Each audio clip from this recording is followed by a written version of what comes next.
I don't think marriage should be about money, but some people really care about wealth more than anything else. My sister-in-law, Laura, is one of those people. I never thought greed would become such a big issue over an inheritance after my brother, a well-respected surgeon, died. I'm Julia Roberts. I manage a jewelry store, and I'm happy being single at 35. However, I've been thinking about marriage since my boyfriend recently proposed. Our families are getting together tomorrow to celebrate our engagement, but I can feel tension brewing. My older brother Kyle, who is a well-known surgeon in Paris, has always looked out for me and taught me a lot because he's much older. He jokes about checking out my boyfriend as if he were my dad, which makes me laugh. But I can tell he's a bit worried. Kyle's marriage to Laura, a very beautiful woman with questionable morals, really shows the conflict between looks and true character. Despite their glamorous life, Laura's love for luxury puts a strain on our family relationships. Her need for expensive things often comes before her promises, leaving us let down and upset. At first, we overlooked Laura's behavior, thinking it was because of the pressure to look good. But as she started skipping more family events, our patience started to wear thin. Her decision to cancel on tomorrow's gathering at the last minute for tea at a fancy hotel is a perfect example of her selfishness. While we wouldn't mind her not being there, it's her lack of thought for others that really bothers me. I'm tired of always bending over backward to accommodate her every whim. I tried to talk to my brother about it, but his weakness for Laura stops any serious conversation. He just apologized for the inconvenience and tried to reassure me. He promised he would talk to her about her actions. "I'll be there tomorrow," he assured me, convincing me to drop the issue for now. What bothers me the most isn't just Laura's selfishness, but also how she gets my busy brother to say sorry for her and do her tasks, even though she doesn't work and could handle them herself. Despite being at home full-time, Laura doesn't do housework. She hires cleaners and prefers to eat out. Her days are filled with shopping for brand-name items, leaving little time for real responsibilities. The next day, our family meeting went well, and my boyfriend won everyone over. It was a nice gathering, although it didn't last long. That evening, just as I was relaxing, Laura called out of the blue and started yelling. She demanded scones and macarons and scolded me for neglecting her. Confused, I tried to talk to her calmly, but she kept shouting. Despite my efforts to explain, Laura kept demanding, paying no attention to reason.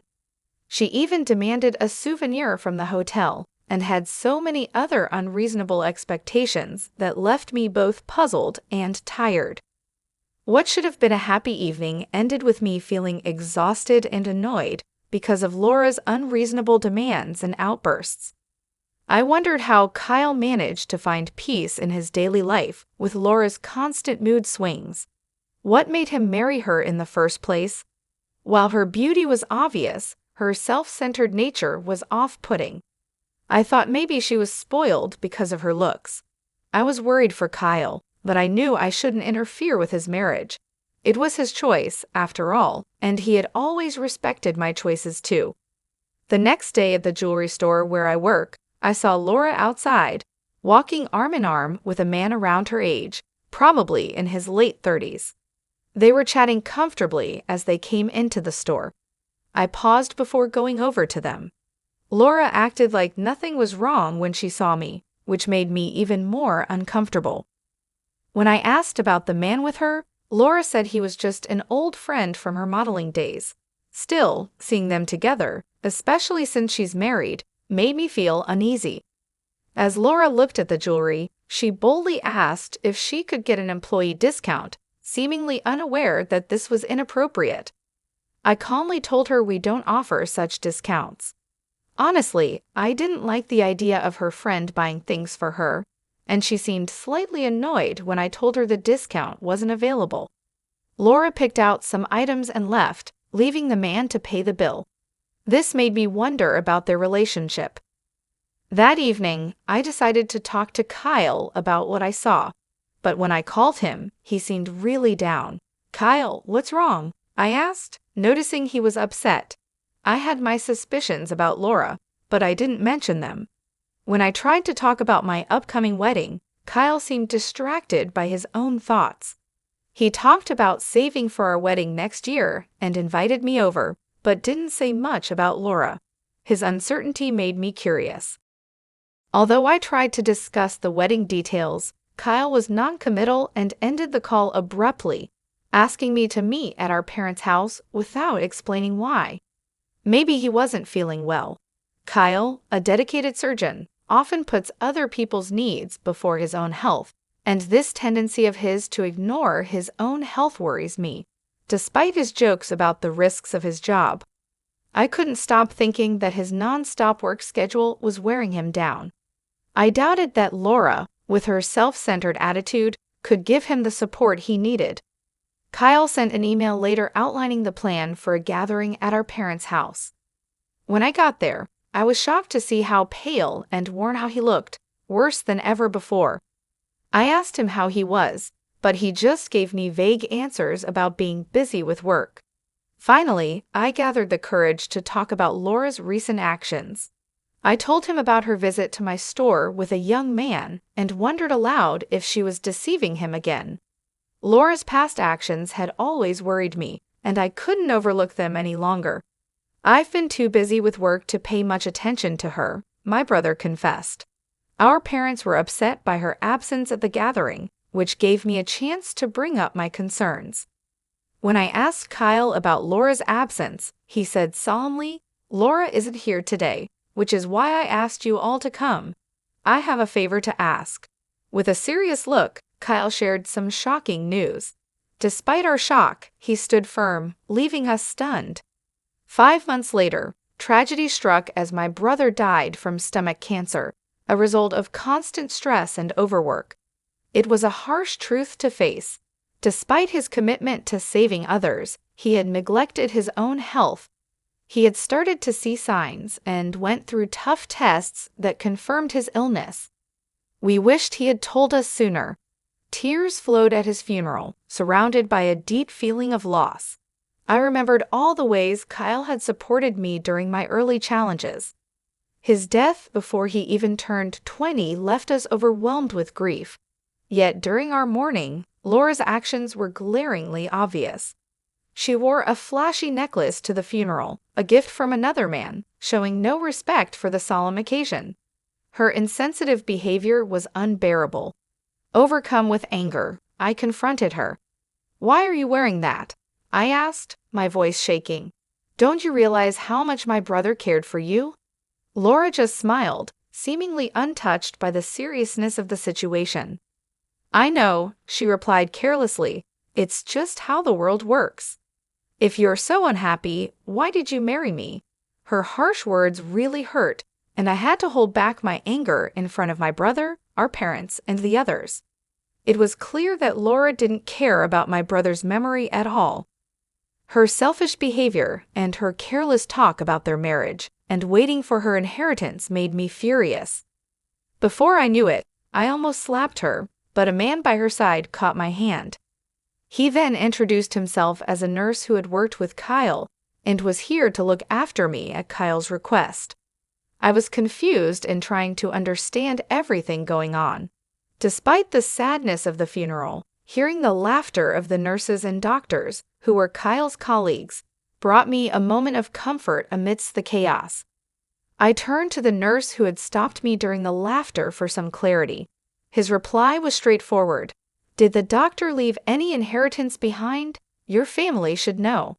His words hit home. I knew very well that my brother hadn't left any inheritance. But Laura, not knowing this, became hysterical. She started accusing us of plotting against her to take the money for ourselves. She was sure she would soon get a large sum of money. As Laura's accusations grew louder, the nurse's amusement turned into full laughter. Seeing things getting out of hand, my dad stepped in, calm but assertive. "Do you really not know?" he asked her. Eager for answers, Laura demanded to know what was going on. I obliged, sharing the details of my brother's financial arrangements during his lifetime. He had set aside €20 million specifically for my wedding and had other generous gifts planned as well. As this reality dawned on Laura, her expression changed dramatically from shock to pale disbelief. My brother, although highly respected for his medical expertise, was known for his lavish spending habits. He indulged in extravagant parties, exclusive dinners, and luxurious accommodations as a way to relieve the stress from his demanding career and family responsibilities. Despite his intent to share these joys with Laura, she was notably absent during both his challenging and celebratory moments. It was not Laura who stood by him during tough times. Instead, it was his colleagues and friends, the very people who were now gathered to pay their respects, who supported him. The nurses, whose laughter had earlier filled the room, began to share poignant memories of my brother's acts of kindness and generosity. They recounted how, despite his hectic schedule, he always made time to look after them, hosting gatherings that left a lasting impression. Their stories deepened their admiration for him, inspiring them to strive harder in their own careers. As they spoke, they revealed another significant act of kindness from my brother: the donation of the remainder of his estate to the hospital. Representatives from the hospital were present and expressed their gratitude for his contribution, which would help alleviate their annual struggles with research funding and improve future medical care. Witnessing the extent of my brother's compassion towards others, I couldn't help but feel a pang of disappointment towards Laura. While he had impacted so many lives in such positive ways, Laura, who should have been his closest companion, displayed nothing but selfishness and greed. Months later, Laura contacted me, her tone as demanding as ever, eager to secure what she believed was her rightful inheritance. However, her careless management of the estate affairs revealed a shocking truth. Despite my brother's considerable earnings, his assets were nearly depleted. In her pursuit of the mansion and other properties, Laura had overlooked the fact that Kyle had accumulated significant debts. This oversight left her with only a fraction of what she had anticipated. Her pleas for help were met with no sympathy, as her earlier behavior had alienated those who might have otherwise been inclined to assist her. I made it clear to Laura that with Kyle's passing, the family ties that loosely bound us had effectively dissolved. Her behavior throughout had spoken louder than any words could, revealing her true motives despite her claims of affection for my brother. "I could potentially help you out of this trouble," I told her, "but how can you expect that after you've been so blatantly selfish?" My voice was tinged with disbelief and disappointment as I spoke. Laura's response was fraught with impatience, a stark contrast to the composed facade she usually maintained. She was grappling with the new and harsh reality of inheriting not only the mansion, but also the substantial debts that came with it. I reminded her, somewhat coldly, that inheriting meant taking responsibility for both assets and liabilities. I even pointed out that she had the option to renounce the inheritance within 5 months of being informed. The suggestion that she might sell the luxury items she had amassed over the years to cover the debts only elicited a flood of tears and desperate pleas for forgiveness. Despite her remorse, or perhaps because of the insincerity I felt underlined it, I found myself unable to offer any consolation. The conversation ended with a heavy heart on my part, as I was unable to reconcile her past actions with the cherished memory of my brother. Following Kyle's death, the plans for my wedding had to be postponed by a year. During this challenging period, the cloud of depression lingered over me, a stark reminder of the loss and betrayal I had experienced. Recognizing my distress, my husband and his family extended their heartfelt understanding and support. Their compassion was a beacon of light during a time darkened by loss and disappointment. Determined not to let the memory of my late brother down, I vowed to live a life of gratitude, channeling my energies into supporting and acknowledging those who had stood by me through thick and thin.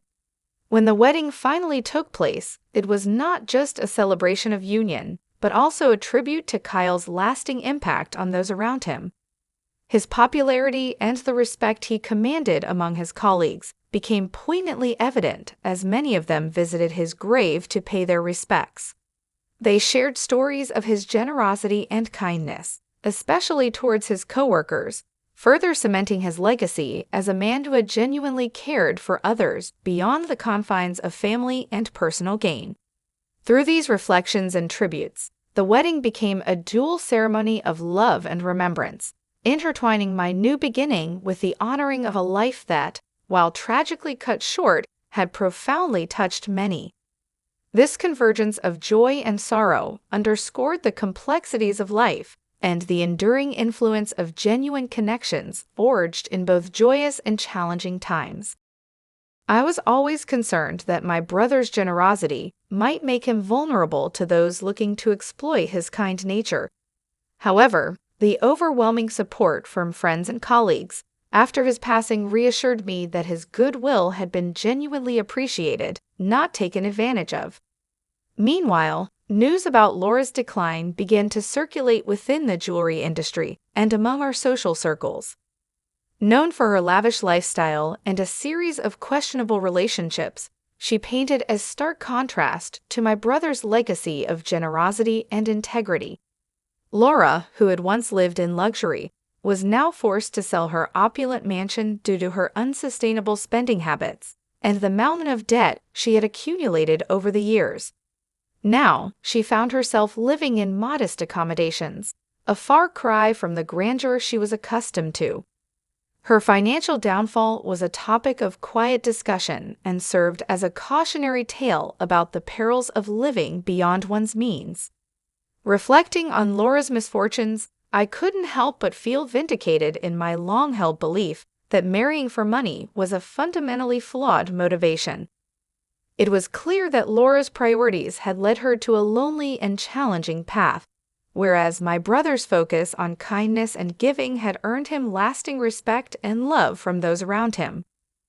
Motivated by these reflections, I vowed more fervently to honor my brother's memory by protecting his legacy. He had spent his life not only as a skilled surgeon, but as a pillar of support and generosity in our community. In his professional life, he was revered not just for his medical expertise, but for his willingness to go beyond the call of duty to assist his colleagues and patients alike. At home, he had always been my protector, guiding and supporting me through life's challenges.